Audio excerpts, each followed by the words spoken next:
Hello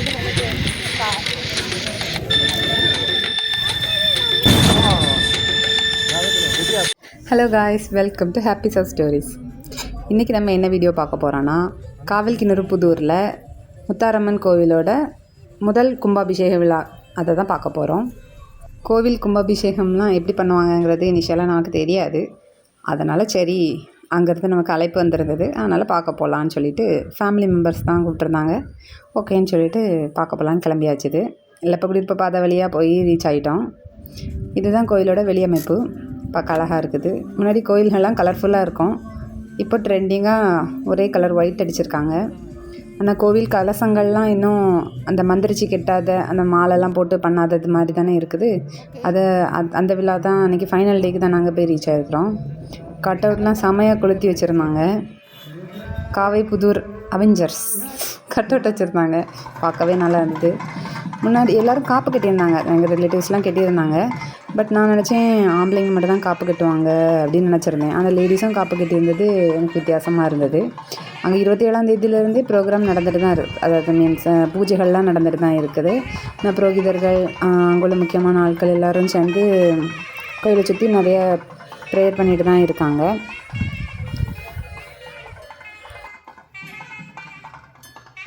சரி, கோயிலுக்குள்ளே போய் பார்த்துடலான்னு சொல்லிட்டு கோயிலில் என்ட்ரி கொடுத்தோம். வாழைக்கொலை, தென்னங்கொலை நிறைய வச்சு டெக்கரேஷன்லாம் சூப்பராக இருந்தது. இதான் ஃபஸ்ட் டைம் பார்க்குறதால ரொம்ப எக்ஸைட்டடாக தான் நாங்கள் கிளம்பியிருந்தோம். உள்ளே சாமிக்கு பூஜை பண்ணிகிட்டு இருந்தாங்க. அது ஃபஸ்ட் டைம் எடுத்து ஆரத்தி காட்டிகிட்டு இருந்தாங்க. ட்ரோன் வச்சு பிள்ளைங்கள கவர் பண்ணிகிட்டு இருந்தாங்களா வீடியோவில். அதனால் பிள்ளைங்களாம் அதை பார்த்து என்ஜாய் பண்ணிட்டு இருந்தாங்க. அங்கே சாமிக்கு பூஜை பண்ணி அதை பார்த்து கொலை விட்டு கும்பிட்டுட்டு இருந்தாங்க சாமிக்கு.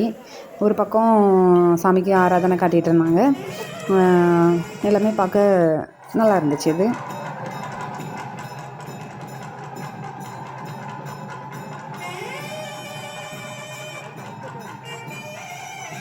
ஒவ்வொரு தூண்லேயும் வித்தியாசமாக என்னெல்லாமோ வச்சு கட்டியிருந்தாங்க.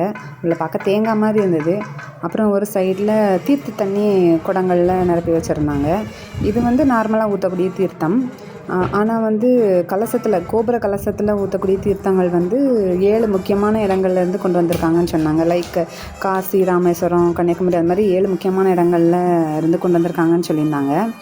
இது பூஜைக்கு ஹோமகுண்டங்கள் வைப்பாங்கள்ல, அது இந்த ஓமம் வளர்ப்பாங்கள்ல, அந்த இடங்களில் வச்சு ஜெபம் பண்ணிகிட்டு இருந்தாங்க, ப்ரேயர் பண்ணிகிட்டு இருந்தாங்க. அதுக்கு பிறகு அங்கே கோவிலில் முக்கியமான தர்மகர்த்தாக்கள் அவங்களுக்கு பரிவட்டம் கட்டிகிட்டு இருந்தாங்க. சரின்னு சொல்லிட்டு பரிவட்டம் கட்டினதை நம்ம பார்த்ததில்லன்னு சொல்லி அது பார்த்துட்டு இருந்தோம். வரிசையாக நிறைய பேருக்கு கட்டியிருந்தாங்க. அவங்க தான் முக்கியமான ஆட்கள்னு நினைக்கிறேன். இந்த கோயில் கட்டுறதுக்கும் அவங்க முக்கியமான பங்கு கொடுத்துருப்பாங்கன்ட்டு அவங்களோட பெயர்கள்லாம் கல்வெட்டில் அங்கே மென்ஷன் பண்ணி வச்சுருந்தாங்க. அவங்க உபகாரிகளாகவும் அவங்க தான் இருந்தாங்க. இவங்க தான் முக்கியமான இடங்கள்லேருந்து தீர்த்தம் கொண்டு வந்திருந்தாங்களே, இவங்க தான் போய் எடுத்திருந்தாங்க. எங்கள் ரிலேட்டிவ் தான் போய் எடுத்திருந்தாங்க. அந்த முக்கியமான தீர்த்தங்களை தான் மேலே கலசத்துக்கு கொண்டு போய் அதில் நிறைய மந்திரங்கள் ஓதி அந்த தண்ணியை தெளிப்பாங்க. இங்கே ரொம்ப வித்தியாசமான முறையில் தண்ணி தெளிச்சிருந்தாங்க. குட்டி பேபிலேருந்து பெரிய ஆட்கள், வயசான ஆட்கள் எல்லாரையும் கூட்டிகிட்டு வந்திருந்தாங்க. இப்போ கொஞ்சம் பீப்புளாட்டு இது முக்கியமான டைம். அதாவது மேலே அந்த கலசத்துக்கிட்ட போய் அந்த கலசத்துக்கு மந்திரம் சொல்லி மாலை போட்டு கும்பாபிஷேகம் பண்ணக்கூடிய முக்கியமான நேரம். இந்த தீர்த்த தண்ணி பட்டுச்சுன்னா ரொம்ப எல்லார் மேலேயும் படுறது ரொம்ப நல்லது அப்படிலாம் சொல்லிட்டு இருந்தாங்க. கொஞ்சம் பேராக தான் போனாங்க. ஏன்னா நிறைய மொத்தமாக ஏறி போனாங்கன்னா வீட்டில் சாஞ்சிடக்கூடாதுன்னு சொல்லிட்டு கொஞ்சம் பேராக ஏறி போனாங்க. கொஞ்சம் பேர் அந்த மேலே இருக்க அந்த ஏரியாலையும் போய் பார்த்தாங்க. ஆனால் நான் கீழே தான் இருந்தேன். சரி, இவங்க எல்லோரும் மேலே போய் ரீச் ஆகணும்னு அது வரைக்கும் வெளியே பார்த்துட்டு இருக்கும்போது தான் உள்ள அந்த மண்டபத்துலலாம் அன்னாச்சி பழத்தால் செஞ்ச மாலைகள்லாம் இருந்தது. இது மேலே புரோகிதர்கள் முக்கியமான மந்திரம் சொல்கிறவங்கெல்லாம் போயாச்சு. பக்கத்தில் ஒரு மண்டபம் இருந்ததில் கருப்பசாமி இருந்தாங்க கீழே. அதில் உள்ள கலசத்துக்கு பூ போட்டு இந்த தண்ணி ஊற்றி அப்படி அந்த மந்திரங்கள் சொல்கிற வேலைகள்லாம் பண்ணிகிட்டு இருந்தாங்க. அதில் பக்கத்துலேருந்து ஆட்கள் அசிஸ்ட் பண்ணிகிட்டு இருந்தாங்க. இது க்ளோசர் கிளிப்பு. இது கரெக்டாக முத்தாரம்மன் கீழே வச்சுருப்பாங்கள்ல, அந்த மண்டபத்துக்கு மேலே உள்ள கலசங்கள். இதில் உள்ள இந்த கோபுர கலசங்களுக்குள்ளே நவதானியங்கள் 9 தானியங்கள் இருக்குன்னு சொல்லுவாங்க. என்னதுலாம்னா நெல், கோதுமை, பாசி பயிறு, துவரம்பருப்பு, மொச்சை, எள்ளு, கொள்ளு, உளுந்து, கடலை இந்த 9ம் வச்சு காற்று புகாதவாறு அதை மூடி வச்சுருப்பாங்க. அது மாதிரி அதில் விலை மதிப்பு உள்ள பொருட்களும் வச்சுருப்பாங்கன்னு சொல்லுவாங்க.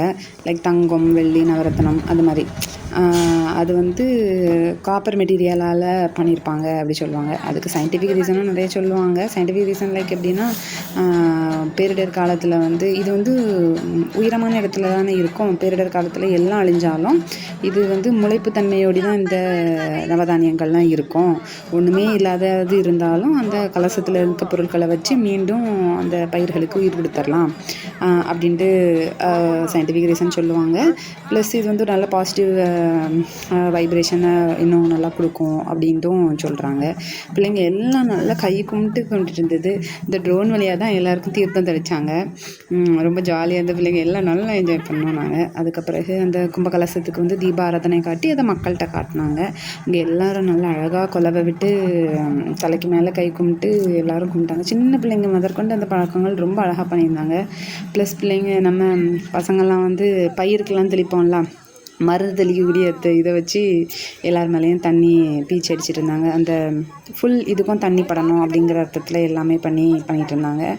அதுக்கப்பிறகு மேலே ஏறி பார்க்கலாம், யாருனாலும் ஏறி பார்க்கலான்னு சொன்னாங்க. சரி நம்மளும் போய் பார்ப்போன்ட்டு மேலே ஏறிட்டோம். ஏறின பிறகு அது காற்றடிச்ச வேகத்துக்கும் எல்லோரும் இருந்த வேகத்துக்கும் பயமாக இருந்தது. சரி ஜீரன் அவங்க அப்பா கூட்டிகிட்டு போனாங்க. ஃபஸ்ட்டு பயப்பட தான் செஞ்சேன். ஆனால் பிறகு மேலே போய் இது பண்ணிட்டு இருந்தாங்க. சரி நீ வா அப்படின்னு சொல்லி மேலே கூட்டிகிட்டு போனாங்க. கூட்டிகிட்டு போய் மக்கள்லாம் ரொம்ப பக்தியாக அந்த கலசங்களை தொட்டு வணங்கிட்டு இருந்தாங்க. சரின்னு சொல்லிட்டு நம்மளும் கிட்ட பார்த்தது கிடையாதுல்ல, எல்லா இடத்துலையும் கோபுரத்தை நம்ம கீழேருந்து பார்ப்போம், தூரத்துலேருந்து பார்ப்போம். சரி இது நமக்கு ஒரு வாய்ப்பு கிடச்சிருக்குன்னு சொல்லிட்டு இந்த சின்ன கோபுரத்தில் ஏறணும். அப்புறம் ஒரு வாய்ப்பு தான் கிடைக்கும், ஒரு தடவை ஏறி பார்த்துருவோம் அப்படின்னு சொல்லிட்டு பெரிய கோபுரத்துக்கும் ஏறிட்டோம். ஏறின பிறகு ரொம்ப பயமாக இருந்து, எல்லோரும் நல்லா பக்தியாக இருந்தாங்க. நமக்கும் பயமாக தான் இருந்தது.